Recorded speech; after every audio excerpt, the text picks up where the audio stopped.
Bonjour à toutes et à tous, et bienvenue dans notre émission En développement, consacrée aux questions de création et de professionnalisation pour les aspirants scénaristes et les scénaristes émergents.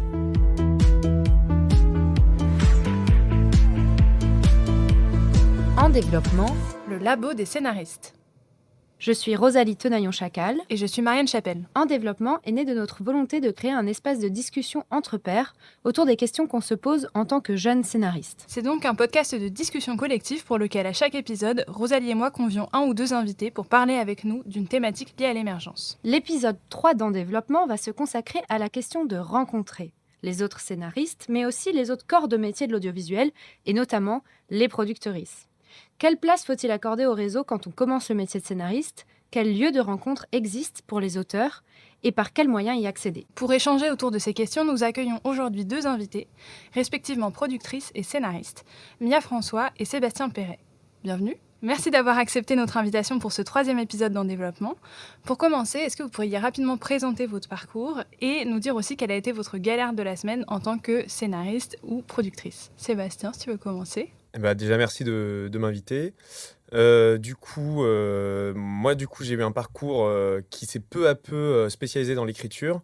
Au début, je voulais surtout raconter des histoires à travers l'image. Donc, je me suis formé à la fac en médiation culturelle pour, on va dire, avoir un bagage de culture générale et pour m'intéresser à différents types d'art et différents types de créations. Et peu à peu, je me suis spécialisé dans l'écriture, d'abord avec un master à Sorbonne Panthéon, qui est un master pro en écriture, réalisation, production, et ensuite au fameux master de Nanterre, écriture et scénario et écriture audiovisuelle, voilà, où j'ai pu vraiment me spécialiser dans l'écriture, développer un premier scénario de long métrage, et où j'ai fait un stage qui a été par la suite déterminant chez Avenue B Productions, puisque ensuite j'ai travaillé comme chargé de développement pendant 3 ans chez Avenue B Productions, ce qui m'a permis vraiment d'accompagner des auteurs, de découvrir tout leur parcours, tout ce qui travaillait au niveau du scénario, mais aussi au niveau des financements. Et ensuite, je me suis lancé sur mon premier projet de court-métrage produit, qui s'appelle Le Chant des Huîtres, que j'ai réalisé en 2024. Qui a été préacheté par France Télé, qui a été diffusé en festival et qui a été une très belle aventure, très challengeante, mais une belle aventure aussi. Et donc, suite à ça, je me suis lancé vraiment à 100% dans l'écriture. Et ta petite galère de la semaine ? Oui, ma petite galère. Petite galère de la semaine. Justement, là, je suis en train de préparer mon prochain cours. On est allé avec ma productrice rencontrer des cascadeurs dans le 77. Et donc, il s'appelle Cascadeur Action. C'était un moment incroyable, mais par contre sur le retour on a été pris dans une tempête de neige et en fait on a été bloqué pendant 4 heures sur la route à cause de cette tempête de neige, et on a pensé ne pas pouvoir rentrer, et finalement ça a été un moment où on a pu pas mal discuter du film aussi avec ma productrice. Un rendez-vous inopiné. Ouais, sachant que c'est un film sur un accident de voiture dans la montagne, dans la neige. Non, mais c'est d'accord. Là, on s'est dit... fait pour. Ah ouais, là, on s'est dit, c'est le moment d'en parler.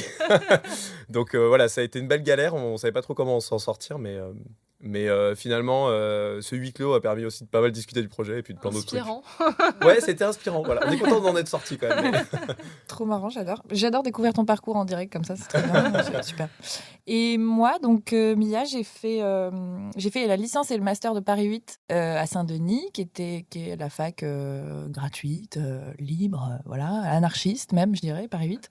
Et qui était super parce que j'ai pu apprendre vraiment l'aspect artistique de tous ces métiers. Moins que technique, mais c'était quand même un vrai apprentissage important. Et en parallèle de ça, j'ai monté mon asso de production avec des amis normands, puisque je suis normande moi-même, et avec laquelle on a produit pas mal de films de licence et de master, d'élèves en licence et en master. Et donc, ça nous a donné beaucoup d'expérience en production, on va dire un peu galère. La production via les circuits étudiants, tout ça, qu'on connaît bien. Et une fois qu'on en a fait le tour, après, avec un ami, on s'est dit qu'on allait se lancer dans un truc un peu plus financé et construire une société, une SAS, etc. Et donc, maintenant, ça fait 2 ans que j'ai ma société, donc Neighbor Production, Et on fait des courts-métrages de fiction, principalement. Et voilà. Et ma galère de la semaine, c'est cette société que j'aime de tout mon cœur me crée des problèmes avec le tribunal parce que il faut changer un code. C'est un peu complexe, mais il faut voilà, il y a un truc qui fait que pour recevoir des aides, il y a un code précis à avoir. Et ce code, il y a 3 guichets qui se renvoient la balle, qui sont l'INPI, le greffe et je sais plus qui, le guichet unique de je sais pas quoi, qui se disent non, mais c'est toi qui dois faire le bon code, et non, c'est toi qui dois redonner le bon code. Donc on n'a pas le bon code, et pour l'instant, on ne peut pas recevoir de financement, mais ça ne saurait tarder. Voilà. Et donc je me suis battue avec le greffe cette semaine. Mais voilà. Sinon, tout va bien et on va s'en sortir et je trouverai les solutions à ce problème. Et voilà. Super, merci pour cette petite présentation tous les deux. Donc quand on sort de formation en tant que jeune scénariste, la rencontre avec un producteur, c'est souvent un enjeu de taille un peu angoissant qu'on a tendance à appréhender. Et c'est donc pour ça qu'on a décidé de vous inviter tous les deux aujourd'hui pour démystifier ensemble les enjeux autour de ces rencontres et plus généralement autour du réseautage. Ce qui nous amène à notre première question. Quand on débute en tant que scénariste, on entend beaucoup dire « il faut se faire un réseau ». Toi, quand tu entends ça, Sébastien, qu'est-ce que ça t'inspire ? Et toi, Mia, est-ce que du côté des productrices aussi et des émergents, on entend il faut se faire un réseau. Et quelle place vous accordez à ça dans votre parcours ? Peut-être que Mia, tu veux commencer du côté des productrices ? Alors, c'est vrai que c'est un truc qu'on dit hyper souvent, il faut faire un réseau, il faut rencontrer des gens, il faut forcer un peu l'ouverture des portes, on va dire, il faut forcer un peu la rencontre, etc. C'est vrai que ça a une place centrale, les gens qui sont autour de nous et qui nous aident à... En plus, dans la production, c'est vraiment, il faut s'entourer des bonnes personnes qui, à la fois, sont bienveillantes et à la fois ont peut-être un truc intéressant à nous apporter professionnellement. Ce qui amène un peu des relations parfois biaisées par ça, hein, le côté un peu shark, comme on dit, de la profession de producteur. On ne rencontre pas que des gens forcément bienveillants, etc. Mais ouais, non, c'est central. C'est sûr que tout au long de mon parcours, moi, ce qui a été intéressant, c'était vraiment d'être entourée à la fois d'auteurs, à la fois de techniciens, à la fois de producteurs, et des gens qui avaient chacun des qualités pour faire un film. C'était ça, en association surtout, c'était ça qui était hyper important, c'était d'avoir que des gens qui avaient plein de savoirs différents, et du coup, qui permettaient qu'on pouvait faire un film tous ensemble. Parce que c'est aussi ça qu'on oubliait assez rapidement quand on faisait des films étudiants. C'était le fait que c'était pas le projet de quelqu'un, de juste la personne qui écrit ou qui réalise, c'était vraiment un projet hyper collectif. Et ça, on l'oublie assez vite. Et même encore maintenant, je trouve qu'on l'oublie assez vite dans les circuits un peu plus financés. Mais c'est vraiment le collectif qui fait l'objet. Et donc, c'est vrai que c'est central, l'aspect réseau. Ça, c'est sûr. Et toi, Sébastien, en tant que scénariste, du coup, cette dimension réseau ? Je trouve que, en fait, le réseau est hyper important, mais en même temps, ce mot-là peut faire un peu peur parfois, parce qu'on se dit, déjà l'expression faire un réseau, c'est comme si on devait sortir dehors et aller rencontrer des gens avec qui on n'avait aucun lien. Et j'ai l'impression qu'en fait, il faut peut-être démystifier ce truc-là pour que ça fasse moins peur, en fait, quand on est jeune scénariste. Quand, du coup, moi, j'étais au master de Nanterre, en fait, j'ai commencé à me rendre compte qu'on avait déjà un réseau avec les personnes qui étaient là avec moi, et qu'en fait, entre nous, si on regardait un peu les plus uns qu'on connaissait et tout ça, on avait quand même déjà accès à certains jeunes productrices, et qu'en fait, on pouvait déjà commencer à aller voir des projections, des choses comme ça, en fait, qui permettaient de pas faire un pas dans le vide, mais vraiment de se sentir accompagné. Et je trouve que moi, dans les premiers temps, j'ai cette espèce de besoin d'aller faire ce réseau m'a un peu poussé dans des soirées où où je me sentais pas très à l'aise, où j'aurais peut-être pas été autrement et où finalement j'en ai pas tiré grand-chose. Donc je pense plutôt, avec quelques années de sortie du master, là ça fait 5 ans que je suis sorti, que finalement, avant de vouloir faire un réseau qui n'est pas du tout lié à notre entourage, déjà essayer de consolider les relations avec les gens avec qui on est, souvent c'est le meilleur point de départ. Et en fait, ensuite, aller ensemble à des projections, aller ensemble dans des rencontres, participer à des séances de pitch. En fait, je pense qu'il faut trouver la manière qui nous correspond le mieux à nous de faire notre réseau. Il y en a certains, ça va être la fête, clairement. Il y en a d'autres, ça va être d'aller faire des cafés dans des assos comme celle dans laquelle je suis, dont je parlerai un peu plus, qui s'appelle la Scénaristerie. Il y en a d'autres, ça va être peut-être d'aller à des projections et de parler avec une personne à la fin qui ne connaissait pas du film pendant des heures. Et en fait, ça se trouve, cette personne va peut-être devenir un co-scénariste, une co-scénariste, un collaborateur, une collaboratrice. Voilà, je pense que vraiment, il faut qu'on voit la notion de réseau comme quelque chose de bien plus large et quelque chose dans lequel on peut se sentir à l'aise, parce que je pense pas qu'on puisse réussir à quoi que ce soit si on se sent pas à l'aise dans un groupe. Ça finit toujours par se sentir, je pense. Ouais, tout à fait. Et je peux rajouter un truc sur ça. C'est c'est vrai que ce truc des soirées, c'est un truc hyper commun. Il faut aller aux soirées, il faut rencontrer machin. À cette soirée, va parce qu'il y a un producteur, ça pourrait t'intéresser pour ton projet. Nanana. Et ça, c'est vrai qu'il faut le faire parfois, mais il faut le faire quand on le sent. Et il y a vraiment plein de gens qui le font sans le sentir. Et du coup, c'est vrai, on se retrouve aux soirées et on se dit genre, ah mais pourquoi je suis là, je me sens pas bien, je suis pas assez en confiance pour pitcher mon projet, etc. Et c'est vrai qu'il y a autant de manières qu'il y a de gens de faire du réseau. Et du coup, ce truc des soirées, il faut vraiment le sentir et aller vers les personnes qui nous semblent bienveillantes et vraiment rester sincère. C'est vraiment ça le truc principal, c'est rester sincère dans sa démarche, quoi. Je trouve, dans les soirées comme ça, typiquement. Enfin, moi, c'est ça qui m'a aidé à aller au-delà de ça. Et puis, il y a un truc où ça se trouve, c'est la bonne personne, ça se trouve, ça va matcher, mais en fait, c'est pas le bon endroit. Et moi, je trouve qu'à des moments, à des soirées, on peut avoir vite le faux mot de se dire attends, mais il y a le producteur avec qui j'ai échangé qui est là. Moi, j'ai mon projet qui est prêt à être envoyé. C'est le moment ou jamais. Et en fait, c'est peut-être pas le moment, justement, parce que lui, il présente son film. Et si tu lui en parles, il va être en train de te dire oui, mais avec ses yeux, tu vas voir qu'il cherche d'autres gens dans la foule à côté. Et c'est vraiment parfois, en fait, il faut se dire voir les gens en soirée, c'est peut-être l'occasion de créer un lien, mais qui va être de parler de n'importe quoi, mais surtout pas de son projet. Et parfois, c'est vachement mieux. Je sais pas ce que tu en penses, mais parfois, les producteurs, ils en ont aussi marre qu'on vienne les voir en soirée pour. Et d'ailleurs, t'as reçu mon mail? Non, enfin, je pense que eux, ils sont là et justement, ils ont passé la journée à lire leur mail et ils veulent juste passer un bon moment. Donc parfois, voilà, c'est peut-être aussi. Et c'est bien plus marquant un auteur qui vient te voir et qui déconne avec toi et tu te marres trop avec lui plutôt que quelqu'un qui vient te repitcher son projet que t'as déjà lu. Même si évidemment, c'est normal de le faire et moi, je suis toujours à l'écoute de ce genre de trucs, mais c'est trop sympa d'arriver avec quelqu'un et tu déconnes direct. C'est très marrant. Et c'est le concept des soirées aussi, c'est que tu as envie de rire et boire un verre et voilà, te marrer avec la personne. Et là, tu crées un lien et après, derrière, tu dis ah, trop bien, je vais ce projet encore plus. Il y a un lien en plus et puis tu comprends même l'enjeu du projet, peut-être parce que tu comprends la personne. Enfin bon, Mais bon, après, évidemment, il faut quand même parfois, faut dire t'as lu mon projet, etc. Ah bah oui, bien sûr, mais c'est juste qu'il y a des moments, j'ai l'impression que oui, c'est plus ça peut être contre-productif. Oui, c'est ça. Bah, du coup, justement, pour rebondir peut-être sur cette question de où est-ce qu'on peut rencontrer des gens, vous, c'est quoi les lieux que vous affectionnez, les espaces que vous affectionnez pour faire des rencontres, que ce soit rencontrer d'ailleurs des producteurs quand vous êtes auteur ou des auteurs quand vous êtes producteur, mais aussi rencontrer d'autres professionnels, d'autres corps de métier, que ce soit d'autres auteurs ou des techniciens, des agents, des diffuseurs, qui veut.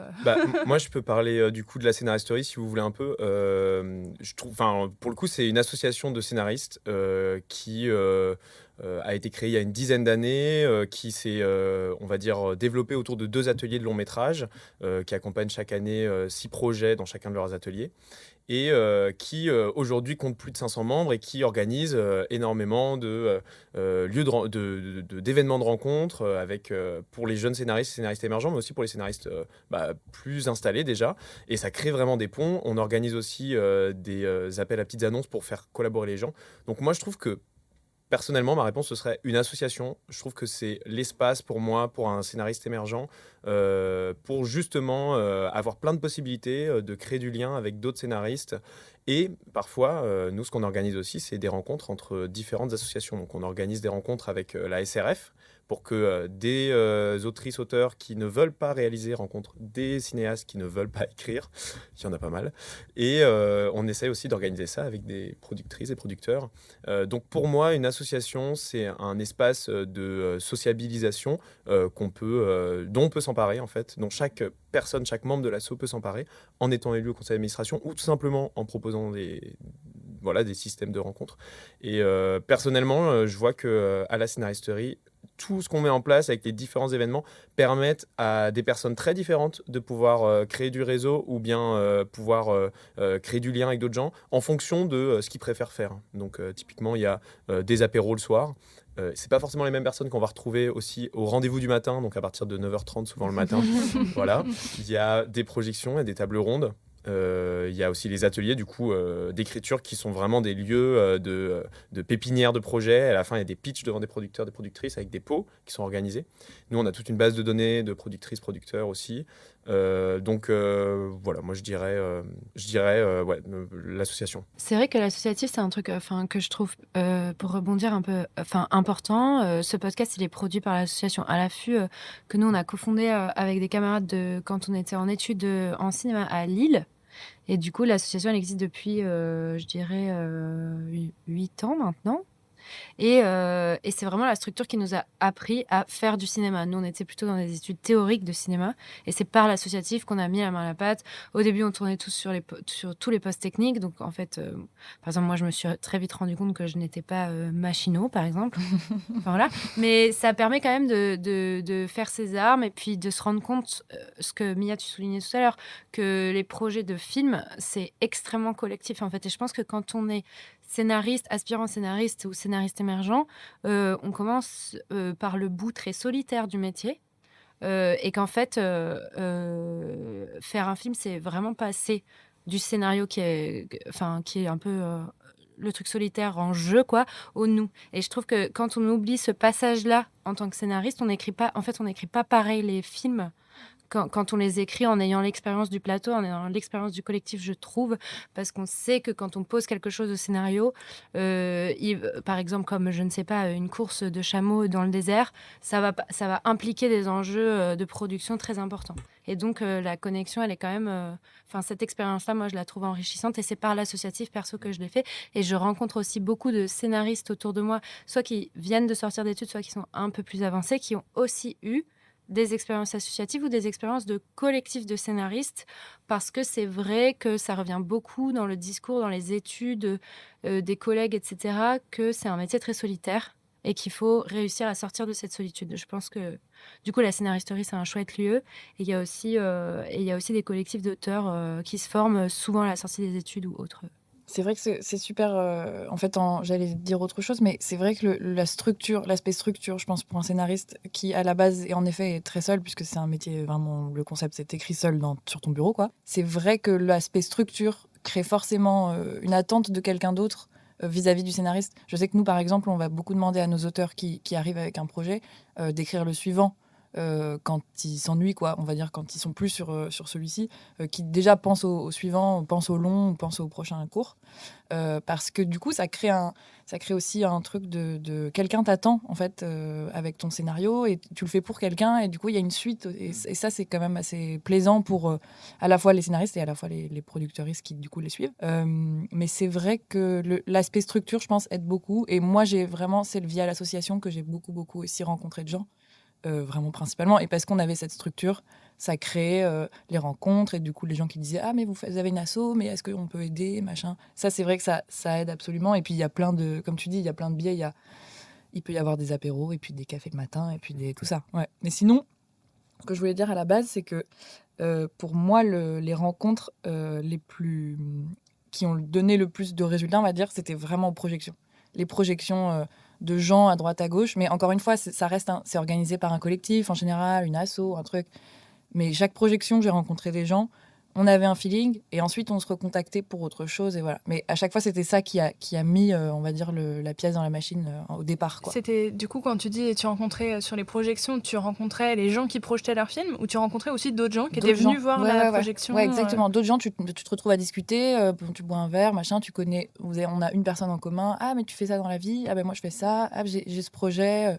Tu me le pitches en 2 secondes, c'est marrant, j'aime bien. Enfin, du coup, on reprend un café 3 jours après. Viens, on lance ce projet. Et ça, j'ai fait beaucoup ça quand on était en asso, et que du coup, j'avais pas un grand intérêt forcément pour les gens. Enfin, je produisais, mais on va dire à plus petite échelle. Et par ailleurs, les gens étaient quand même trop contents de faire un truc collectif avec quelqu'un d'extérieur. Et c'est vrai que c'est là que ça a le plus... ça m'a le plus aidé, on va dire, de rencontrer des gens. C'était vraiment aux projections. Ouais.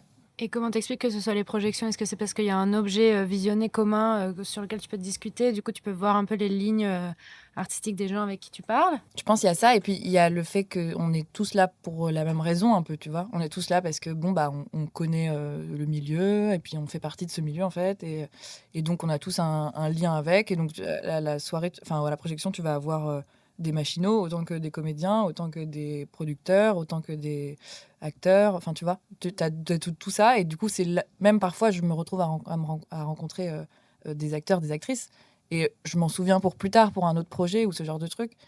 Mais je pense que c'est le fait qu'on participe tous à ce milieu, à faire des films. Et c'est pour ça que là, ça se crée les liens les plus forts, on va dire. Enfin, pour moi. Mais c'est vrai qu'il y a justement, sur les lieux de rencontre, je trouve qu'un des trucs qu'on entend beaucoup, c'est d'aller en festival. Il faut aller en festival, en scénario. Moi, j'ai jamais compris ça au début. Ouais, voilà, il y a Valence, il y a La Rochelle, il y a Sérimania, voilà, il y a pas mal de festivals de cinéma et de séries. Et c'est vrai que c'est un truc qu'on entend beaucoup. Et pour en avoir fait, alors en l'occurrence, nous, on en a fait quand on était donc dans le master, donc on était avec un groupe qui avait un peu son petit programme de fait. Donc on s'est jamais retrouvé tout seul, mais je me suis projetée à le faire l'année prochaine, par exemple.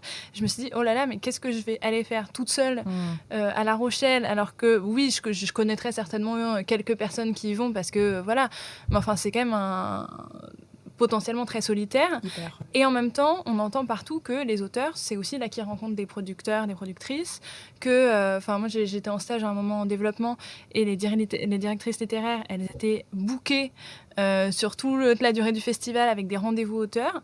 Donc je me dis, bon, ça se fait donc. Donc d'où ça vient? Est-ce que vous, c'est quelque chose que vous faites, les rencontres en festival? Comment vous les organisez, du coup? Festival de Valence, moi j'y suis allé 3 fois, donc une fois avec le master, après une fois dans une section qui s'appelle le marathon d'écriture, et l'année dernière j'y étais avec ma co-autrice qui s'appelle Azilis Stano pour mon prochain cours, et on était sectionnés au workshop court-métrage, et il y a eu plein de rencontres qui se sont faites grâce à ça, ou des rencontres spontanées, comme tu disais, avec des gens dans la rue, parce qu'en fait Valence a quand même la particularité d'être une petite ville qui regroupe en son sein tout le petit milieu du cinéma émergent, et les producteurs qui sont là-bas ne vont pas là-bas juste pour boire des coups. Vraiment, ceux qui viennent à Valence, ils sont là pour rencontrer les jeunes auteurs.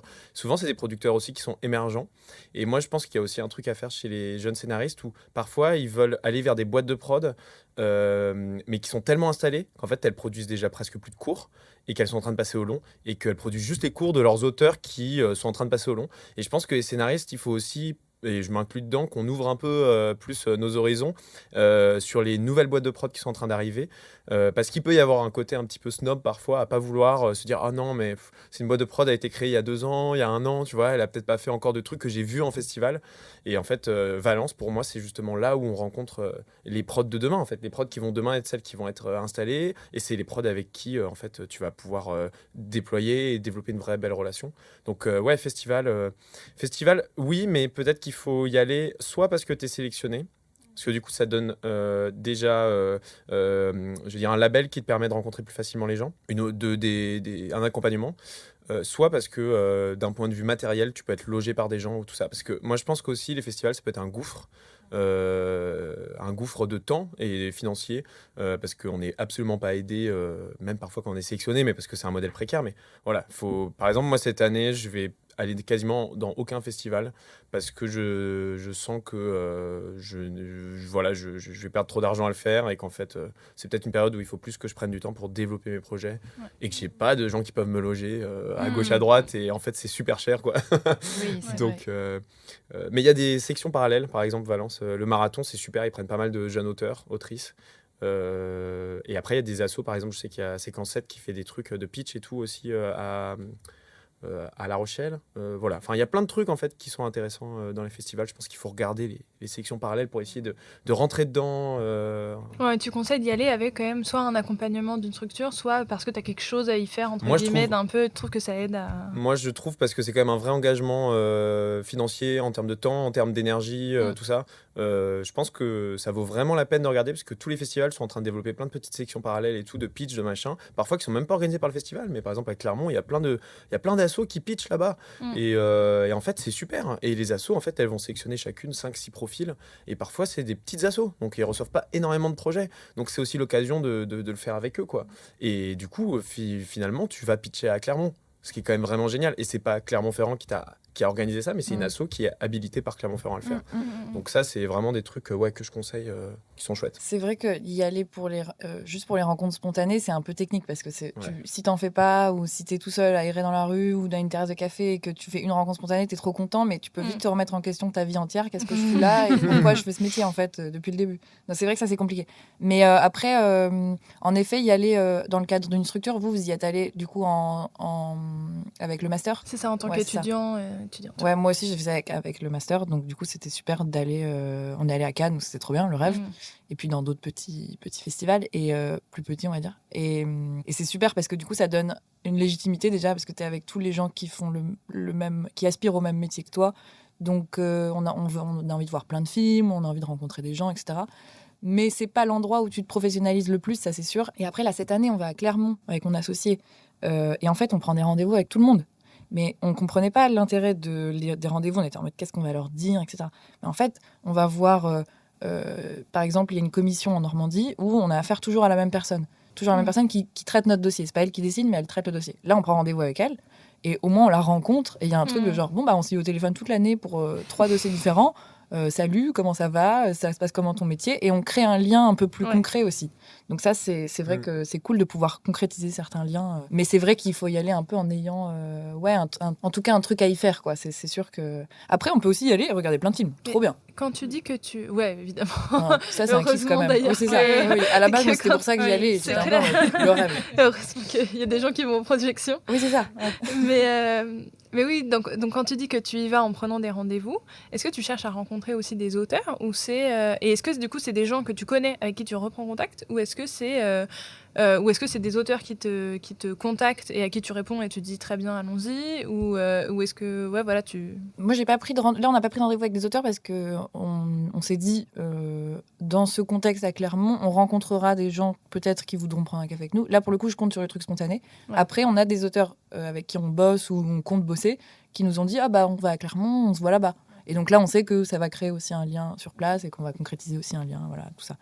Mais oui, en gros, c'est complètement pas exclu de rencontrer les auteurs là-bas, ça c'est sûr. Et c'est vrai que Clermont-Ferrand, c'est quand même le rendez-vous de l'année pour le milieu du court-métrage. Ah ouais, complètement. Et quand on envoie des messages de bonne année aux gens, ils disent trop bien, bonne année, tu vas à Clermont. Voilà. Ouais, ça. Et bon, voilà, moi j'y vais pas cette année par exemple, mais c'est vrai que c'est pour le coup, je pense que Clermont, tu peux y aller sans être sélectionné parce que c'est quand même un festival où tout le monde y va, tu vas forcément croiser des gens que tu connais quasiment.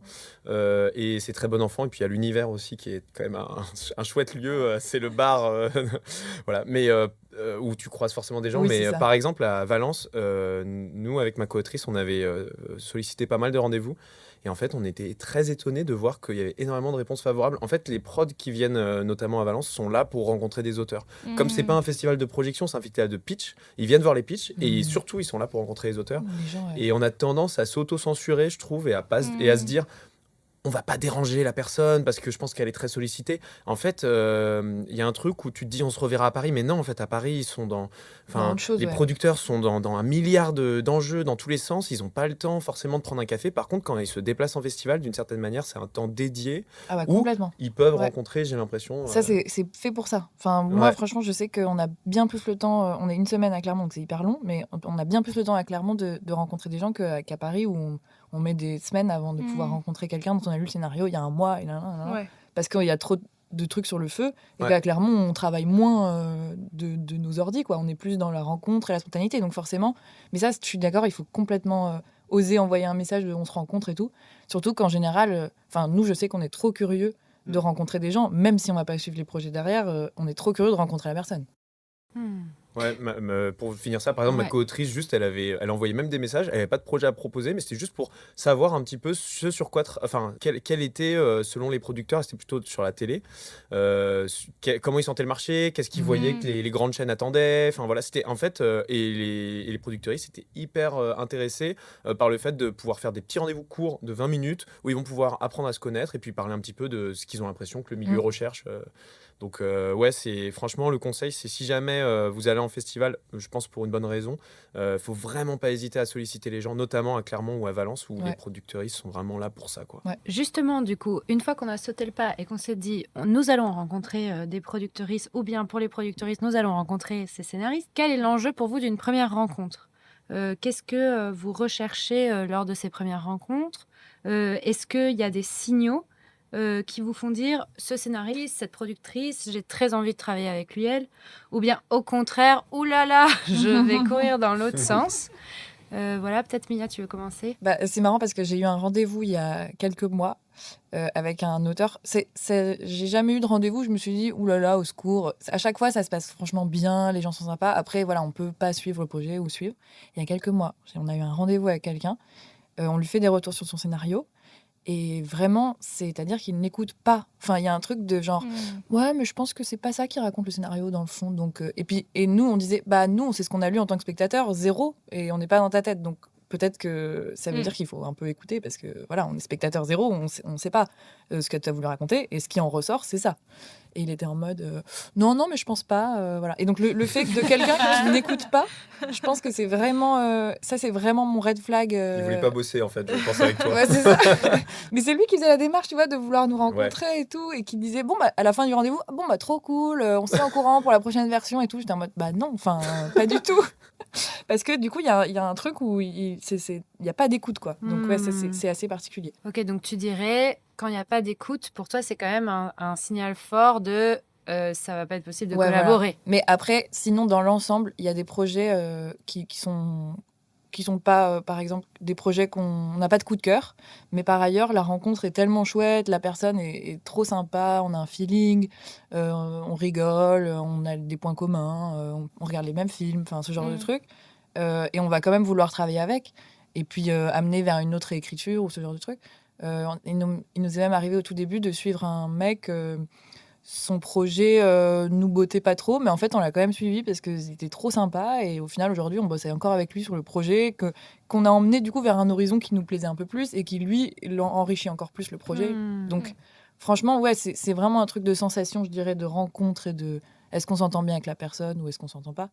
Et après bon, parfois en effet il y a des projets, bon bah on peut pas parce que c'est pas notre DA aussi quoi, c'est pas notre ligne éditoriale, c'est pas celle-là, on va pas suivre ce genre de projet, mais on s'entend bien quand même et on reste en contact et on est chaud de voir les prochaines versions de scénario, et voilà. Mais oui, voilà, en gros, c'est ça. Hein. Et toi, du côté des scénaristes, du coup, Sébastien, qu'est-ce que tu dirais à ce sujet? Bah, moi, je pense que ça dépend du projet qu'on propose. Enfin, ça dépend quelle est l'optique de la rencontre. Est-ce que c'est vraiment parce qu'on a un projet et qu'on veut trouver un producteur ou une productrice? Moi, je dirais, est-ce que la manière dont la personne en face va me parler de la manière dont il produit des films, il ou elle produit des films, est-ce que ça va être en adéquation avec mon projet? Par exemple, à Valence, on avait rencontré un producteur qui nous disait que lui, il travaillait à côté dans un métier où il gagnait beaucoup d'argent et qu'il voulait investir son argent personnel pour faire les films. Et ça peut être super si on a un projet qui coûte pas très cher et qu'on n'a pas envie de rentrer dans les financements classiques, parce que ça permet de faire des films comme aujourd'hui, on a beaucoup de mal à en faire. Par contre, ça peut aussi pas du tout fonctionner si on a un projet qui est ambitieux, qu'on a envie d'inscrire dans le marché, avec une chaîne de télé, avec tout ça, parce qu'en fait, la personne, on se rend compte qu'elle ne sait pas produire les films de manière, on va dire, classique, avec le circuit de financement. Pour moi, voilà, l'essentiel, c'est de voir est-ce qu'on a envie de produire le film de la même manière. Et peut-être, après, moi, c'est personnel, mais comme j'ai bossé un peu en production aussi, moi, j'aime beaucoup avoir un vrai partage avec la personne avec qui je travaille, et donc sentir que c'est pas opaque ni de son côté ni du mien, dans le sens où on peut parler de financement, on peut parler de comment on va produire le film. La personne ne va pas se sentir, on va dire, dépossédée de son rôle de productrice si jamais on discute ensemble de quelle serait la meilleure manière de produire ce film. Et à l'inverse, moi j'ai envie que la personne, elle puisse aussi vraiment mettre les mains dans le scénario, pas l'écrire, mais partager aussi ce processus. Donc je pense que chaque productrice a une manière différente de travailler. Il y en a qui ne veulent pas du tout parler de financement ou de leur manière de produire le film avec leurs auteurs, ce qui se comprend. Moi, je sais que personnellement, j'aime bien avoir un vrai échange, et j'estime que les choix financiers sont aussi des choix artistiques, et que c'est extrêmement important pour moi d'avoir une ouverture voilà, et pas de complexe mal placé par rapport au fait que on peut pas parler d'argent. Non, pour moi, il faut parler d'argent, mais ça veut pas dire qu'on parle de combien je vais gagner. C'est pas ça la question, c'est comment on va faire le film et où est-ce qu'on peut discuter. Est-ce qu'à un moment, on sera amené à pouvoir discuter avec l'enveloppe qu'on a de comment est-ce qu'on peut mettre intelligemment les choses, comment je peux réécrire le scénario de manière intelligente. Enfin, voilà. Moi, j'aime bien ces trucs-là. Évidemment, il y a du feeling. Évidemment, il y a du question de respect. Évidemment, il y a aussi, je pense, beaucoup de questions de est-ce qu'on rêve le même film ? En vrai, je pense que c'est la clé parce que on peut rentrer dans un scénario de manière différente et tu peux perdre beaucoup de temps en développement si tu n'as pas su, toi, transmettre tes intentions au départ en tant que scénariste. Donc, je pense qu'il faut être très clair sur quel film tu veux faire, pas se laisser trop, on va dire, influencer ou... Ouais, voilà, et puis pas dire... Enfin, pas vouloir ne pas blesser la personne en lui disant oui, peut-être c'est intéressant ce que tu dis, on verra. En fait, au fond, tu sais que c'est pas ça. Ouais. Je pense que voilà, il faut. Oui, tu perds du temps en développement Exactement. à aller dans une direction qui te plaît pas. Et justement, du coup, tu disais ça dépend. Les objectifs de la rencontre, ça dépend. Et on se demandait, est-ce qu'il faut attendre d'avoir justement un projet à vendre pour aller rencontrer un producteur, une productrice quand on est scénariste ? Oui et non. En fait, on peut faire les... Ouais, non, on n'est pas obligé. On n'est pas obligé parce que, comme je disais au truc des projections, par exemple, on va rencontrer des gens qui font des films ou qui n'en font pas en ce moment, mais qui ont envie d'en faire, ou des scénaristes qui ont envie d'écrire, et voilà. Et du coup, ça va être l'occasion. Je sais pas, moi, par exemple, je vais rencontrer quelqu'un à une projection, c'est fictif ce que j'imagine, mais voilà. Elle vient me voir, ah, j'écris des scénarios, bon voilà, j'en ai pas là en ce moment, mais voilà. Ah bah, moi, j'ai un auteur qui galère sur son scénario, viens l'aider, en fait, allez coécrire, et voilà. Ça sert de prendre rendez-vous et de n'avoir rien sur le feu, parce que c'est vrai que ça peut mettre en lien des gens déjà autour. Donc ça fait partie du truc de réseau dont on parlait au début, c'est qu'en fait, tout simplement, ça permet de réseauter, de faire ça. Et après, on ne sait pas, à terme, ça se trouve, dans 3 mois, en fait, tu as un projet. Et donc aussi, on est en contact et du coup, on se renvoie un message. Ah bah d'ailleurs, j'ai un projet maintenant, ça t'intéresse de lire ? Oui, en fait, c'est carrément bien. Oui, oui. Après, il y a des gens qui ont pas assez confiance du coup pour réussir à venir sans projet et qui sont un peu genre bon bah j'ai pas de projet donc je sais pas. Et là à ce moment-là, si on le sent pas, c'est vrai que c'est pas la peine de se faire violence comme ça. C'est pas grave. On pourra se parler quand il y aura un projet. Et toi, Sébastien, qu'est-ce que tu dirais côté auteur ? Est-ce que ça t'est arrivé de rencontrer des producteurs alors que tu n'avais pas une version aboutie d'un projet où tu te disais c'est le moment d'aller à la recherche ? Ça m'est arrivé de rencontrer des producteurs, par exemple à Valence. Le film finalement était déjà accompagné, mais donc en fait finalement on a parlé de d'autres choses. Enfin, on a parlé de d'autres projets sur lesquels on travaillait, de ce qu'on aimait dans le cinéma, ce qui nous animait dans l'écriture. Et en fait c'était une rencontre en se disant mais peut-être qu'on collaborera sur un autre projet parce que c'est super intéressant toujours. Et puis peut-être même qu'on collaborera pas en fait, mais c'est juste une belle rencontre et en fait on sait pas en fait ce qui va se passer. Donc par contre, c'est pas forcément des rencontres que moi je sollicite, sauf si c'est des gens que je connais déjà. Ou bien, ça dépend. Je pense que le milieu du ciné est un petit peu différent que le milieu de la télé. Si j'étais dans le milieu de la télé, que je suis un peu moins, mais ce que j'aimerais un peu développer, je pense que c'est intéressant de rencontrer des producteuristes pour leur demander un petit peu comment, voilà, qu'est-ce qu'attendent les diffuseurs en ce moment, comment ça se passe, qu'est-ce que eux développent. Enfin, j'ai l'impression qu'il y a beaucoup plus de stratégie. Et d'ailleurs, Azilis, du coup, Tano, avec qui je coécris le projet, elle est vraiment plus dans le milieu audiovisuel. Et elle me dit que c'est beaucoup plus commun de rencontrer des productrices, pas forcément avec un projet, mais juste pour créer du lien.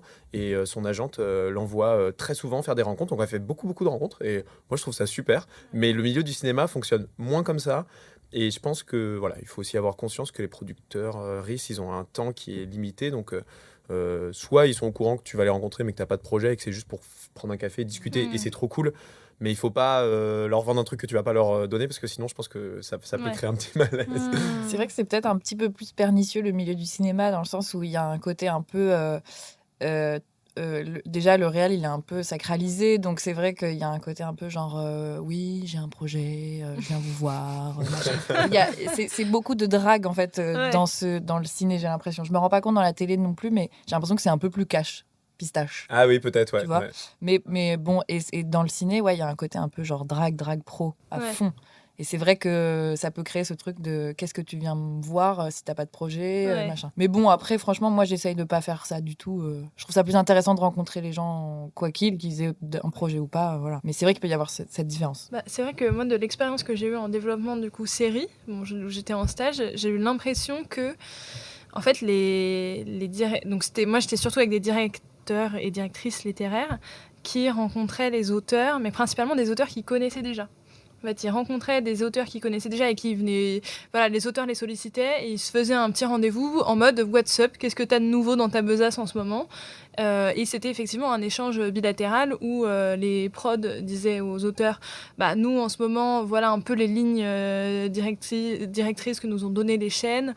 Donc nous, on cherche un peu à développer par là, tout en étant souvent très vague parce que les lignes édito des diffuseurs sont rarement extrêmement claires. Et donc, même les prods sont un peu en mode « Bon, on cherche un peu vaguement par là, mais on n'est pas super sûr. » Et côté auteur, effectivement, c'est un peu... J'ai l'impression que c'était souvent un peu la... Oui, c'est ça, genre voilà ce que j'ai dans ma besace, est-ce qu'il y a un truc qui vous intéresse et voilà, et c'était un truc d'entretien des liens. Et j'ai l'impression que les rendez-vous avec les nouveaux auteurs, c'était effectivement un peu à qui avait envoyé le mail en premier avant La Rochelle, tu vois. Avant La Rochelle ou avant Sérimania, quel auteur avait un peu gunshot les créneaux des directeurs et directrices littéraires, parce qu'ils recevaient énormément de demandes de rencontres.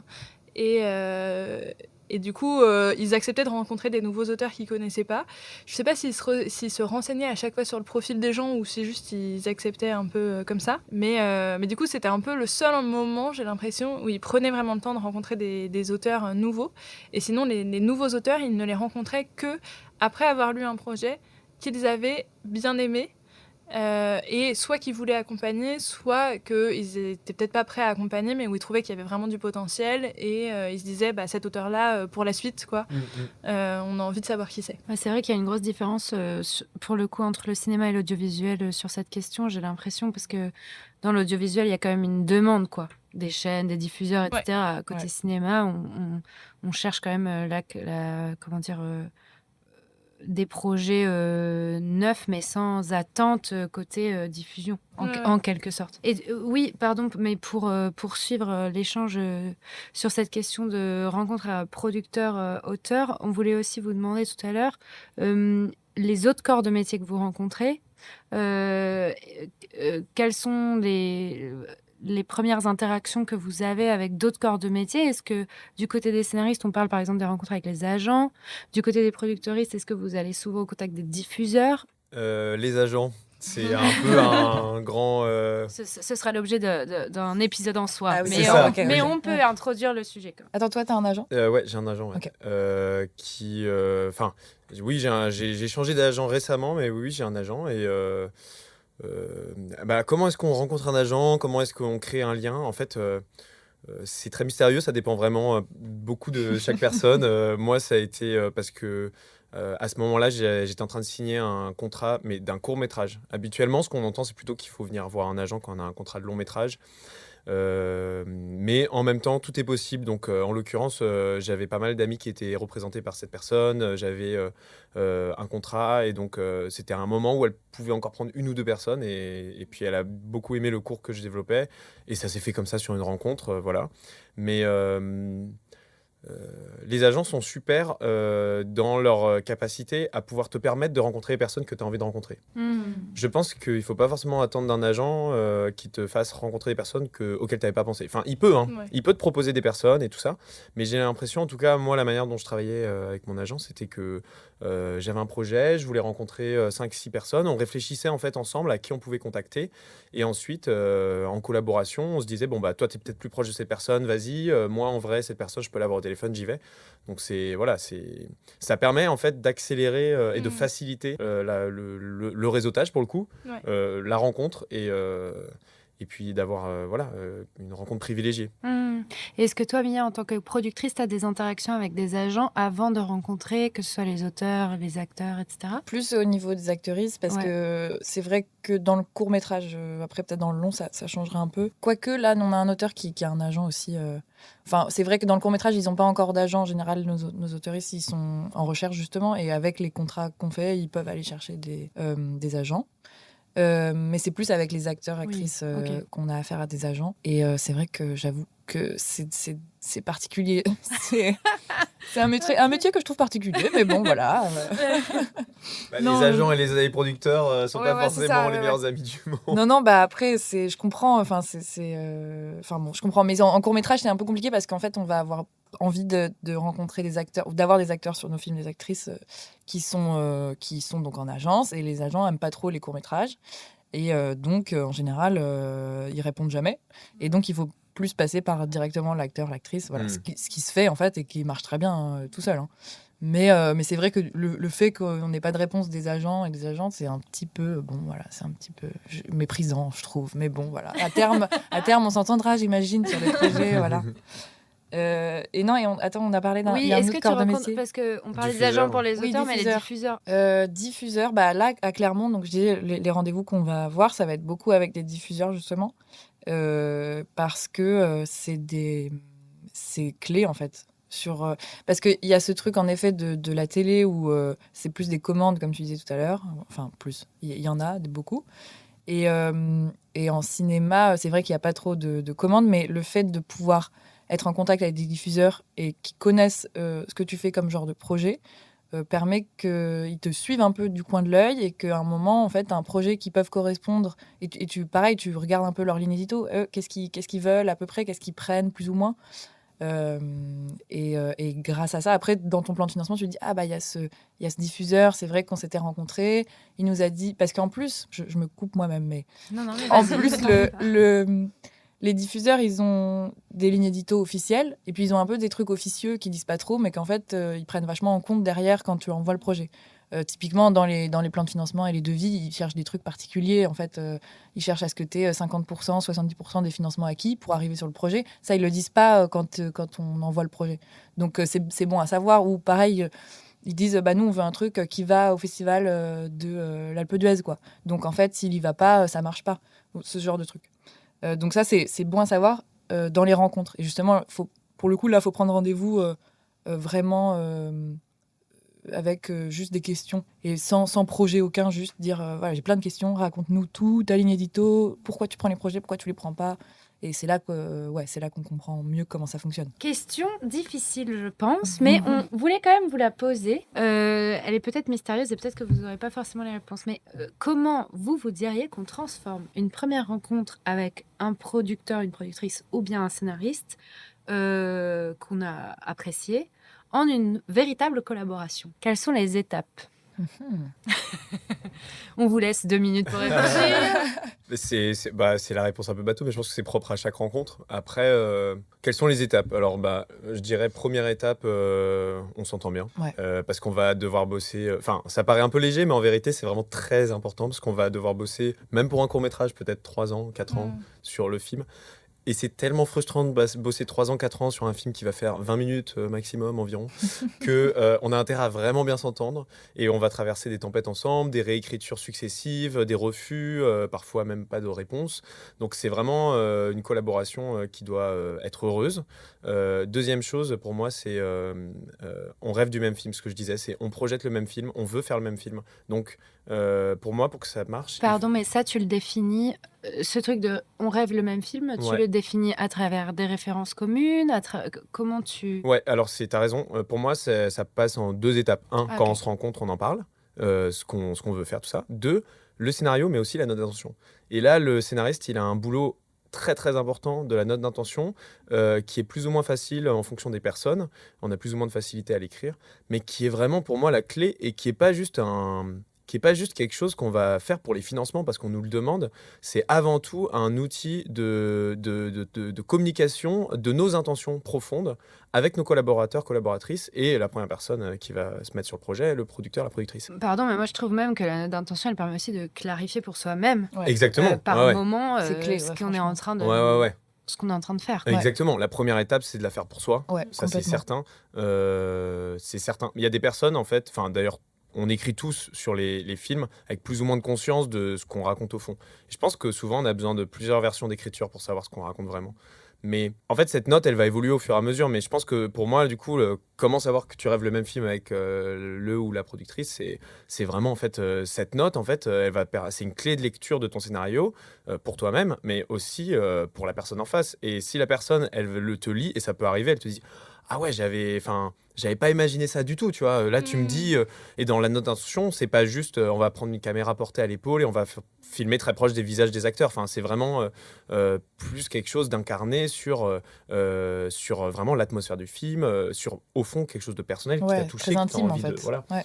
Et en vrai, des références, moi je trouve que c'est toujours très important, pas forcément un mood board, mais vraiment des références, et ça peut être de la musique aussi. Quelques petites références, vaut mieux en choisir 3 qui sont très porteuses, très importantes, et là il y a une vraie discussion avec le producteur et la productrice, est-ce qu'on veut faire le même film? Et une fois que tu as ces étapes-là, Ouais. pour toi, c'est Pour moi, des après il y a le critères. retour, du producteur ou de la productrice, Ok. et là c'est clé. Sur le texte. Sur le texte, Ok. ouais. Je pense que c'est clé parce que tous les producteurs et productrices ont pas le même degré d'investissement dans le développement.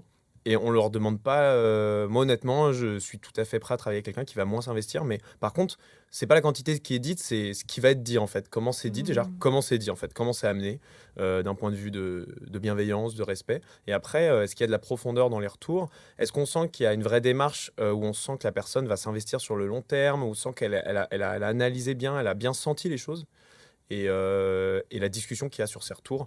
Moi, je trouve qu'avec déjà ça, si tout est OK et qu'on se sent, on sent que ce que nous donne la personne en face nous nourrit, si on se sent porté par ça, qu'on se dit, ouah, c'est confrontant, mais en même temps, c'est hyper intéressant. Et je pense que je vais prendre quelques jours pour y réfléchir, mais en fait, je crois que ça touche quelque chose de sensible et que j'ai envie d'aller dans ces directions. Si après ça, on a envie d'aller dans ces directions, pour moi, il faut travailler avec la personne. Est-ce que Mia, ça te parle, ça? Complètement, bah oui, complètement. J'étais en train de penser au fait que j'avais un prof à la fac qui m'avait dit, qui disait à la classe, en fait, prenez pour votre scénario dans les retours que ce qui fait écho en vous. Et en fait, c'est complètement vrai. Et c'est valable sur cette rencontre avec le producteur, la productrice, parce que moi, quand je fais des retours, je vais dire ce que je ressens sur le scénario, ce que j'ai vu, ce que j'y ai lu, le lien avec ce que la personne veut raconter aussi, parce que parfois c'est très loin en fait l'un et l'autre. Oui, j'allais te et ouais, demander c'est ça. tout à l'heure quand tu parlais de la note d'intention si ça t'arrivait Ah toi bah. de craquer sur des notes d'intention plus que sur des textes. Ah bah complètement. Et d'y aller, à complètement. partir Et de tu ça. vas à la note d'intention parce que tu te dis ah mais l'histoire est folle, mais c'est pas là, alors il faut revenir par là pour le scénario, il faut raconter ce biais parce que là il manque ça, il manque ça. Ouais. Ça c'est assez commun, mais c'est trop bien parce que du coup après t'accompagnes le scénario d'une manière. En fait c'est comme si t'avais le tableau entier et que la personne elle était un peu la tête dans le guidon et tu te dis du coup bah attends là moi je vois le point A, je vois le point B, viens regarde avec moi ce tableau, prends du recul un peu et regarde ta intention vis-à-vis de ton scénario, c'est pas tout à fait la même chose. Mais donc ça c'est complètement clé la note d'intention, ça c'est sûr. Et attends, je disais quoi avant? Je sais plus. Que ton prof à la fac Oui, avait dit faut que ça fasse écho. Voilà, ce qui fait écho et ça c'est hyper important pour mais non mais je voulais en venir. Mais On voilà. se perd au On bout se de perd, 52 et voilà, minutes tu vois. de discussion, Ouais. tout à fait. Pas de souci. Mais est-ce que, est-ce que ce que Sébastien a dit sur se porter d'une première rencontre à une véritable collaboration, est-ce que toi, de l'autre côté de la barrière, du côté productrice, tu as l'impression qu'il y a d'autres choses qui rentrent en compte que la correspondance, la sensibilité, le fait que les références soient les mêmes, qu'on a envie de porter à peu près le même projet, en tout cas qu'on a l'impression que la direction du projet est la même? Non, en effet, moi je suis assez d'accord avec toi sur ce que tu as dit à propos de vraiment, on va travailler longtemps ensemble, donc c'est hyper important qu'on s'entende et qu'on s'écoute, qu'on s'entende dans le sens s'entende bien et puis on s'entende vraiment les oreilles, quoi. Ça c'est sûr, c'est vraiment hyper important. Et que en effet, pareil, on ait le même film en tête parce que parfois tu vas rencontrer des auteurs, des autrices, des producteurs et productrices qui vont avoir si c'est eux qui faisaient le film, les productrices ou les producteurs, et ben en fait, ils feraient un film complètement différent. Et c'est réussir à comprendre exactement quelle est l'idée de la personne derrière. Et c'est pour ça que la note d'intention est clé. C'est parce que la note d'intention va dire un ton. En fait, les mots qui sont utilisés dans la note d'intention, c'est carrément même une mélodie qui représente le film après, je trouve. Et si c'est si c'est des mots très, on va dire, par exemple, carrés, des grandes phrases, même un peu pompeuses et tout, bah déjà, ça donne un style sur le film. Et c'est pas bien ou mal, ça donne vraiment ce style. Et si c'est des phrases courtes, un truc hyper intimiste et machin, qui veut un peu, on va dire, choquer, bah pareil, ça va donner un autre ton du film. Et c'est là qu'on se rend compte un peu de est-ce qu'on veut faire le même film. Et pour moi, un truc qui est vraiment hyper important dans la rencontre et qui fait qu'on va collaborer ou pas, c'est tu sais ce que tu racontes. Après, parfois, c'est difficile de savoir ce qu'on raconte dès le début de la première version, etc. Mais je sais que tous les gens avec qui on a travaillé vite, on va dire, où on s'est vite dit travaillons ensemble. C'est des gens qui arrivaient en disant voilà ce que je veux raconter, et c'est très précis, et on le ressent dans le scénario. Et du coup, ça roule tout seul, parce que la personne, elle est motrice de son projet. Que ce soit très clair, quoi. Exactement, ouais. Et en général, ce que j'aime bien dire, c'est une phrase qui résume le projet selon toi en tant qu'auteur-autrice. Et si la phrase, elle me paraît complètement en adéquation avec le scénario, go, ça veut dire que tu as compris ce que tu avais. Parce que parfois, c'est dur, c'est un peu une thérapie quand tu écris, tu sais pas ce que tu écris, puis après tu regardes, tu dis en fait, j'ai ce problème-là dans la vie, un peu, non, quand même. et ça, c'est intéressant, mais donc c'est bien d'avoir du recul et de pouvoir identifier ce qu'on raconte précisément. Et très concrètement, sur un peu le rapport au temps après la rencontre, est-ce que vous relancez les producteurs que vous avez rencontrés quand est-ce que ça dépend d'ailleurs en fonction des producteurs, productrices, si c'est aussi dans l'audiovisuel, si c'est en court-métrage, voilà. Comment on entretient aussi ces liens une fois qu'on les a créés? Moi, le temps, c'est un truc particulier parce que en général, nous, on est obligé de... Enfin, les commissions, ça prend 6 mois. Déjà, une commission de financement, ça prend 6 mois. Donc, le fait de dire oui, par exemple, à une personne avec qui on va travailler, etc., ça veut dire lui aussi lui expliquer le concept de vraiment la patience ultime, quoi. Et de lui dire, voilà, il va falloir être très, très patient parce qu'en fait, ça va peut-être prendre 2 ans de financer ce projet, etc. Et c'est vrai que c'est un des premiers trucs quand on rencontre la personne, c'est quelle est ton ambition avec ce projet? Est-ce que tu as envie de faire le film là cet été ou est-ce que tu veux bien qu'on attende un peu? Et très vite, les gens vont dire, ah bah non, pas du tout, moi je veux le faire là, je veux que ce soit fait. Et je sais pas si dans 2 ans, j'aurai encore envie de faire le même film. Et c'est là aussi que moi, je trouve ça important d'avoir des auteurs et autrices qui sont capables d'attendre 2 ans pour faire leur projet, même si parfois, tu n'as vraiment pas du tout envie de raconter ça dans 2 ans. Mais si ça te tient à cœur et si c'est important, tu as aussi envie de le faire bien. Et donc, dans 2 ans, tu seras capable de faire la même chose, limite un peu mieux parce que tu auras évolué et voilà, tu auras plus de recul. Mais c'est vrai que je peux comprendre le côté, ça bloque en fait. Ça bloque aussi, ça empêche d'avancer sur ce projet. Et c'est pas une page qui se tourne, et voilà. Donc ça, je peux comprendre. Mais donc le temps, ouais, en général, je me fais vite relancer après les rencontres. Genre, du coup, quand est-ce qu'on envoie? Quand est-ce qu'on se voit? Quand est-ce qu'on machin? Et c'est parce que c'est très long, donc... mais c'est pas très long, genre... non, c'est très long, donc ne faisons rien pendant un mois. Pendant un mois, on charbonne, et au bout d'un mois, c'est genre en mode, bah oui, mais c'est très long, donc il va pas y avoir de résultats tout de suite, quoi. Donc en général, ouais, on se fait pas mal relancer par les auteurs-autrices, genre, qu'est-ce qui se passe là? Et là, on en est où? Et là, machin. Ce qui est une bonne chose, hein, parce que du coup, c'est des gens qui sont juste moteurs de leur projet, donc pareil, c'est très bien. Mais ouais, le temps, c'est particulier, c'est dur. Surtout pour toi, j'imagine, carrément, t'écris une version, et puis c'est 1 an de version, 2 ans de version, ça doit être compliqué aussi. Du coup, pour relancer, moi je pense qu'il faut sentir quand est-ce que... Enfin, tu dis faut être moteur de son projet. Moi je pense qu'il faut qu'on se partage le carburant, que ça soit aussi. C'est vrai. Et du coup, mais c'est aussi aux auteurs parfois de ne pas trop relancer. Et de laisser aussi de l'espace pour que les producteuristes portent le projet à fond. Donc, par exemple, je pense qu'une collaboration, elle se trouve petit à petit avec la productrice avec qui je travaille actuellement. On a pris peut-être 1 an, j'ai l'impression, à trouver une bonne manière de travailler ensemble.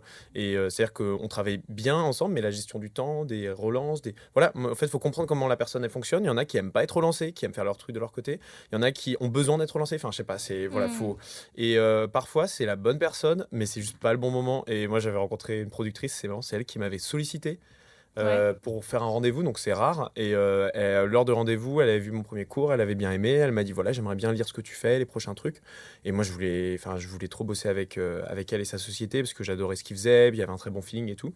Sauf qu'en fait, le temps que je finisse d'écrire ma version, que je lui envoie, en fait, c'est tombé au pire moment pour elle parce qu'à ce moment-là, elle a commencé à avoir un rush de projets, de dépôts, et en fait, leur projet n'arrivait pas à se financer. Et tout a fait qu'en fait, au moment où on aurait dû peut-être commencer à travailler ensemble, leur boîte était dans une situation où ils n'avaient pas l'espace disponible pour travailler, pas le temps. Et ça, il m'a fallu, je crois, 2 relances pour comprendre qu'en fait, ça allait pas se faire sur ce projet parce qu'en fait, c'était pas le bon moment. Et je pense qu'il vaut mieux en avoir conscience, regarder les choses comme elles sont pour préserver la relation. Parce qu'en fait, au fond, on a envie de bosser avec la personne. Si c'est pas sur ce projet-là, ça se fera peut-être sur un autre. Et je pense que du coup, dans ce cas-là, moi, on a fini par en discuter. Je lui dis, mais écoute, pas de souci. C'est ça. On verra pour un prochain film si jamais t'as toujours envie de travailler avec moi et si jamais ça correspond avec la disponibilité. Ce qui est hyper important quand même, je trouve, et c'est une valeur que j'essaye de porter, c'est d'être quand même hyper honnête vis-à-vis de ça. Et d'être transparent sur le fait que là, en fait, si en ce moment tu sens que tu es dans le rush et que ça va pas le faire, dire directement parce qu'après, il y a quelqu'un qui attend, qui porte de l'espoir en ce projet, en cette collaboration, etc. Et ça peut être vraiment délicat de laisser poireauter quelqu'un avec son scénario et ses rêves de collaboration. Sachant que, en plus, c'est pas un truc malveillant de genre, ah non, j'ai pas envie de collaborer, c'est juste que, en fait, c'est pas possible en ce moment et tout. Comme tu dis, c'est voilà, un mauvais timing. Mais ouais, c'est bien, il faut le dire, quoi. Ah ouais, ça c'est franchement, je trouve que le plus dur en tant que scénariste, c'est pas les noms. Vraiment, les noms, c'est pas le plus dur, c'est l'absence de réponse. Peut-être. Et c'est même pas peut-être, c'est tu t'as pas de réponse. Donc tous les jours, tu rafraîchis tes mails et tu regardes. Ouais, c'est ça. Ça, c'est l'horreur. Et parce qu'en fait, en tant que scénariste, on est confronté à ça en permanence pour les bourses, les festivals, les liens avec les productrices, nos réponses de films, même quand on est. Donc vraiment d'expérience. Je vois que le plus dur, c'est l'espèce de petite lâcheté du quotidien qu'on ne dit pas comme ça, mais qui en vérité en est une, de pas répondre. Voilà, et bon, je pense que quand on sent que la personne est comme ça, au bout d'un moment, il faut comprendre que c'est un non. Oui, c'est ça. Et que même t'as pas envie de travailler avec quelqu'un qui est un peu, tu vois, qui répond pas trop, et puis qui et puis en fait qui te répond 6 mois après, ah attends, fallait que je te dise, j'ai oublié de lire machin, la dernière version, je sais pas quoi. C'est un peu, t'as pas très envie de travailler avec quelqu'un qui te donne pas trop de nouvelles. Non, mais malheureusement, moi je remarque qu'il y a même des gens avec qui t'as envie de bosser, qui sont super, qui en fait ne savent pas dire non, et qui sont un peu comme ça. Donc je pense que. Mais si tu sais pas dire non, tu sais pas dire oui, tu vois ce que je veux dire. Donc les oui, ils sont moins francs. Moi je suis d'accord avec toi. Je suis d'accord avec toi, tu vois. Mais je pense que malheureusement, dans un monde parfait, on bosserait pas avec les gens qui ne disent pas non. Mais... Et attends, juste, je peux revenir sur le truc du moteur. Oui, rapidement. Tu disais, j'ai dit c'est les auteurs qui doivent être moteurs, etc. Mais c'est vrai, tu as raison. En plus, moi, un truc que je fais beaucoup avec les auteurs et les autrices, c'est que j'adore être vraiment. En fait, je fais beaucoup l'analogie avec le fait que je suis un parent. J'ai l'impression, pour l'auteur ou l'autrice, c'est peut-être un peu too much, mais parce que c'est vraiment, j'ai l'impression que c'est des gens qui genre colorient un dessin, qui débordent et tout, qui débordent d'énergie, que ça passe au-delà des traits, etc. Et que toi, tu es là pour gommer et pour mettre bien dans le cadre et pour les accompagner sur le bon chemin, etc. Et ça, c'est vrai que c'est en ça qu'on est moteur et que le carburant se partage, tu as raison. Et ouais, je voulais revenir juste là-dessus. On a 2 petites questions concrètes, je vous les pose en même temps comme ça pour finir ce dialogue. La première, c'est vraiment sur les outils potentiels de la rencontre. Les réseaux sociaux sont-ils utiles pour se faire un réseau ? Est-ce que vous les utilisez et comment vous les utilisez pour ne pas perdre de temps avec ça, parce que ça peut devenir très chronophage. La deuxième question qu'on avait, c'est faut-il absolument être à Paris pour se faire un réseau ? Attends, j'ai une question complémentaire. Ouais. Est-ce que tu as mis sur ton Instagram que tu étais scénariste ? Ou sur ton LinkedIn ou un truc. Ouais. Et c'est affiché je crois qu'il y a écrit auteur-réalisateur. Est-ce que du coup, tu as reçu des messages via ce truc ? Parce qu'en général, ça fait ça, je trouve. Alors, productrice, je pense que plus. Hyper. Mais non, auteur. En fait, moi, mon Instagram, je partage pas vraiment de trucs de ma vie perso. Ça fait mais pas mal d'années où c'est devenu un truc pro. Oui, c'est ça. Donc, Donc, carrément, en fait. Moi, en fait, oui, parce que, en fait, moi, même si je suis pas tout le temps à l'aise avec le fait d'être dans une sorte de promotion, tout le monde est un petit entrepreneur de sa propre vie. Oui, bien sûr. Mais en fait, finalement, c'est comme quand tu fais un film. Le travail s'arrête pas quand tu as fini ton film. Le travail, c'est la diffusion festival, c'est la suite du travail. Et pour moi, un scénariste, dans le monde dans lequel on vit aujourd'hui, tu es obligé d'essayer de valoriser ce que tu fais. Mais ça veut pas dire faire des trucs qui te mettent mal à l'aise. Moi, par exemple, je peux pas me filmer en face à face et raconter un truc sur ce que je fais. C'est pas possible, ça me met mal à l'aise. Par contre, je peux partager un post sur les réseaux et je suis étonné de voir que vraiment, y a des gens qui me disent ah ouais, je voyais ce que tu faisais sur les réseaux, c'est trop bien, viens, on va boire un café, viens, machin. Et en fait, ça marche. Et aussi, l'engagement que j'ai avec la scénaristerie fait que c'est pas que mes projets à moi dont je parle, c'est vraiment juste aussi c'est agréable de pouvoir rencontrer d'autres gens et de les mettre en valeur, que ça soit les gens qui ont été sélectionnés en atelier ou tout ça. Bien sûr. Tout ça participe à faire vivre un petit peu ton activité, on va dire. Ok, donc toi tu dirais que les réseaux sociaux ça t'est utile dans la construction des rencontres et de ton travail dans le secteur ? Ouais. Et sur le fait d'être à Paris, du coup, rapidement ? Je vais sûrement partir de Paris, justement. Ok. Ouais. Mais c'était une grosse réflexion sur le fait d'être à Paris, tout ça. Tout le monde le vit différemment.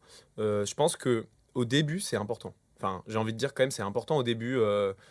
C'est important au début. En même temps, ça dépend parce qu'il y a des gens qui ne sont jamais allés à Paris, ils vont créer un groupe là où ils sont. Donc Paris, non. Pour moi, c'est pas nécessaire, Paris. Par contre, c'est nécessaire de pouvoir y aller de temps en temps. On n'a pas besoin de vivre à Paris. Ouais. Par contre, c'est nécessaire de pouvoir y aller de temps en temps parce qu'il y a des... Parce que il y a ça des- centralise beaucoup les rencontres. Bah voilà, Ouais, exactement. ouais. Non, mais si t'as aucun moyen d'aller à Paris, si t'as pas d'amis chez qui tu peux aller dormir de temps en temps et tout ça, ça peut être handicapant. Par contre, pour moi, ça devient financièrement handicapant d'être à Paris en tant que scénariste. Bien Parce sûr. que laisse tomber. Bien typiquement, moi, je suis obligé de travailler le soir aussi avec un petit boulot. Et en fait, finalement, en tant que scénariste, si on veut développer nos projets, on a besoin de temps. Bien sûr. Et pour avoir du temps, il faut pas avoir un boulot toute la journée en Mm, plus. mm. Donc, je pense que le choix de partir de Paris, ça peut être un vrai choix, non pas comme un isolement, mais au contraire comme un choix de se dédier entièrement à son travail de scénariste. Mmh. Dans un cadre où on va peut-être avoir plus le temps de le faire, on sera plus apaisé aussi, parce que Oui. voilà, quand on est entouré de C'est un stimulation, enjeu. c'est compliqué de s'en sentir. d'être Ouais, bah profond ouais, dans ouais, ses ouais. écritures, quoi. On a prévu de faire un épisode sur la santé mentale et les les scénaristes. scénaristes. On a Ah ouais, aussi super. prévu de faire Trop bien. un épisode sur l'argent et les scénaristes. Oh, et wow. cette Ouais, question super, ça. des petits boulots avec l'émergence, etc. Ah bah complètement. De ton côté, Mia, du coup, sur les réseaux sociaux et le fait d'être à Paris, en tant que productrice et peut-être avec un autre regard sur les auteurs aussi, qu'est-ce que tu nous dirais? Sur le fait d'être à Paris, je pense qu'il y a eu beaucoup de questions avec quand j'étais en association parce qu'on était normand et donc il y avait beaucoup d'allers-retours entre la Normandie et Paris. Moi, j'ai une attache forte à Paris, j'adore cet endroit et je m'y sens trop bien, donc j'ai pas trop ce problème. Mais il y en avait dans mon asso, mes associés et tout, ils étaient vachement attachés à la Normandie et ils voulaient y vivre. Et c'était compliqué parce qu'en fait, ils pouvaient pas se montrer en fait, parce qu'il faut montrer qu'on est là et que même si on fait un métier, je pense à une machino avec qui j'ai bossé cette année, elle habite en Belgique et en fait quand elle vient, elle est là, ah mais c'est vrai, elle est super, j'ai trop envie de rebosser avec elle et j'y repense et c'est malgré moi alors que je sais que je pourrais la contacter même si elle est en Belgique, etc. Mais il y a un truc de t'es là, je pense à toi, et donc du coup, ah bah oui, bien sûr, viens sur ce projet, au fait. Et donc c'est vrai que se montrer, c'est quand même super. Après, je pense qu'une fois qu'on est un peu installé, qu'on a son réseau, dont on parlait au début, bah on peut se permettre d'aller vivre ailleurs et il n'y a pas de souci. Et continuer à alimenter en envoyant un texto, en parlant, voilà, tout ça. Je pense que ça peut se faire, mais que c'est un travail en plus de gérer, de continuer à alimenter le réseau et tout ça. Et après, se montrer aux projections et tout comme ça, enfin, moi, ça m'a trop aidé. Donc voilà. Mais c'est marrant qu'on revienne là-dessus parce que c'était la discussion du début, les projections. C'est Et ça, ouais. du coup, il y a quand même ce truc de présence physique. Ouais. Pour faire des rencontres, Ouais. au moins pour que même les gens qu'on a déjà rencontrés pensent à nous et que C'est ça ça. se soit fructueux, il faut entretenir. Après, moi, un j'écris petit pas des peu ce films, donc truc-là. forcément, j'ai pas besoin d'avoir un temps, tu vois, à la campagne, tranquille, à écrire. Oui, bien sûr. J'ai besoin de rencontrer des gens, donc en fait, forcément, c'est mieux si je suis là. Après, si tu vois pas un auteur parce qu'il est pas là et que parfois il vient, bah, je pense que ça pose pas de problème. Mais je pense que c'est un super choix que d'aller vivre ailleurs que Paris, surtout que vraiment financièrement, c'est un gouffre absolu. Enfin, c'est flippant, genre. Ouais. Et puis, juste pour rebondir, moi je pense que même d'un point de vue politiquement, vouloir se décentraliser, vouloir créer des réseaux, des Complètement, associations, complètement. vouloir. Et en fait, c'est déjà tellement le cas depuis pas mal d'années que je pense qu'il ne faut pas penser que partir de Paris, c'est forcément un isolement ou un suicide professionnel dans le cinéma, parce qu'au contraire, moi je vois des gens qui sont partis de Paris il y a 3-4 ans, qui sont extrêmement actifs et valorisés Dans parce leur qu'ils région, sont dans ouais. un endroit qui fait sens pour eux, ou leur projet de film aussi. En fait, ça dépend. Si tes films ne se passent pas à Paris, il y a un moment, c'est aussi. Enfin, moi, je me dis en tant qu'auteur, il faut que je sois nourri par ce qui soit autour de moi. Si mes films ils se passent, en l'occurrence, en dehors de Paris, dans un endroit différent, en fait, il y a un moment où cette espèce de. J'ai besoin d'y aller. J'ai besoin de vivre au milieu de ça, en fait. Et c'est important. C'est important parce que je pense que plus les gens le feront, plus en fait ceux qui veulent quitter Paris pourront le faire sans se sentir, sans avoir le sentiment de casser quelque chose de Paris. Et quand même, les régions aujourd'hui sont de plus en plus. Complètement. Mais j'allais dire à l'affût.